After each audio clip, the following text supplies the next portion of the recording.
Вандализмот се почесто е присутен во Кочани. Расфрлано ѓубра, канти фрлани во реката, искршени клупи и светилки е сликата што може да се види секое утро во централното градско подрачје. Оваа појава според одговорните од општината се случува во ноќните часови и за време на викендите, особено покрај кејот на Кочанска река.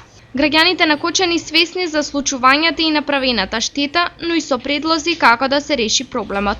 Пензионерите сигурно не ги кршат. Младите тие што се поагресивни и по-живи темпераментни, не и чине денешнината и кршат. Па това не е добро.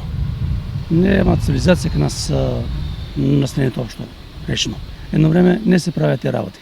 Сега е се на криминал. Крадат. Не само кантите и клупите, дрвата лом ги прават. Тоа е све пијано, дрогирано се. Па кој може да го прави? Тие цела ноќ шо што пијат. Едно време не ни чинише кој имаше закон, сега демократија кој што сака прави тоа. Без закон нема ништо. Во касните часови навечер, под дејство на алкохол, седнат по тротоарите или на клупите и нема со што да се забавуват. Кршат ги клупите, обреќат ги кантите во реката.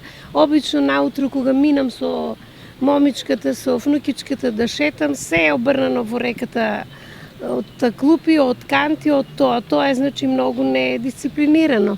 Ево вие што се дежурните служби, например полицајците или некоја друга дежурна служба, ако има одработник да е поставен, нели, да го следе тоа и да примене се казна.